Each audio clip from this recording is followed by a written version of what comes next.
how do you think you would have reacted to Charles Barkley? How would Charles Barkley have reacted to TNT Charles Barkley? Genuinely asking.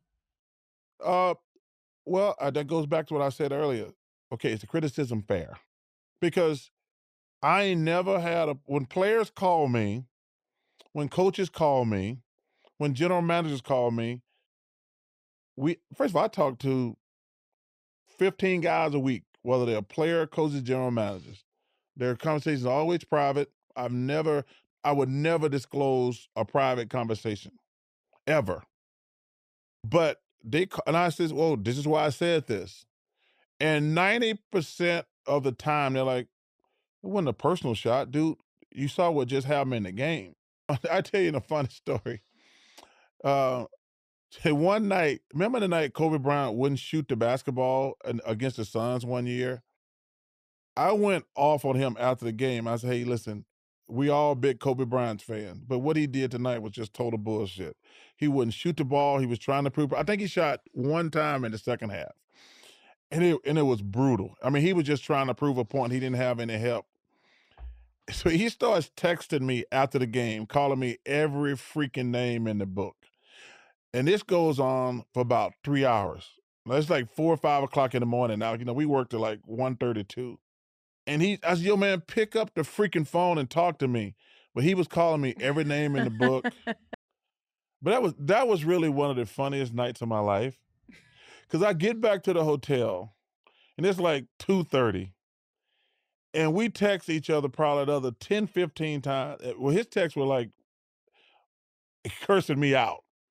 I'm like, yo, man, I explained to you why I said what I said. No ifs. Well, I just did. And then, like I said, when we saw each other the next year, he said, yo, man, you know what? You were right.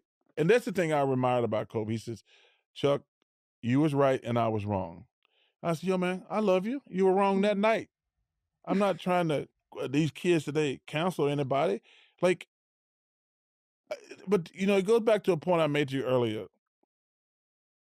I get so offended at times when an agent calls me or a coach calls me. I says, yo, man, I been bragging on your player for years. And the one time I criticized him, you freaking blow up my phone. Yeah. That's the thing that probably annoys me the most, to be honest with you. Like, I'm like, yo, man, why don't you ever call me and say, Chuck, thank you for the kind words about my player. The funny part about this story is the whole reason Kobe Bryant refused to shoot and kept passing to his teammates was because Charles Barkley criticized him in Game 6 for scoring 50 points but not passing the ball, resulting in his team's loss. Of course, that wasn't the only reason they lost. Kobe Bryant didn't have much help, and he was going up against Steve Nash and the Phoenix Suns. His team was the underdog to begin with. But still, Kobe Bryant was a bit of a ball hog in this series, for good reason, and Charles Barkley called him out on it. So then, he goes in the next game and barely shoots the ball in the second half, and then Charles Barkley criticizes him for that. So Kobe went into that game trying to silence the critics, but instead did the exact opposite. We see a lot of that today. Ja Morant tweeted knee pads at Charles Barkley, and all Chuck said was Ja needed to get his teammates more involved and try to make them better. We all know Ja Morant is a great player, but his team had a better record without him. So all Charles was saying is you need to make sure they're still the best version of themselves when you're on the court dominating the ball. And I think it's a fair point to make.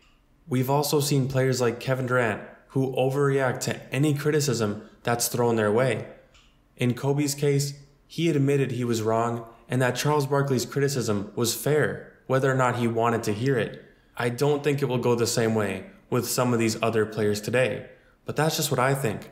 Let me know in the comments what you guys think. Will NBA players today be able to move on and realize the criticism isn't meant to be personal? Or do you think they'll always have beef with former NBA players like Charles Barkley? And don't forget to leave a like if you enjoyed this video and subscribe for more NBA content just like this. And I will see you in the next upload.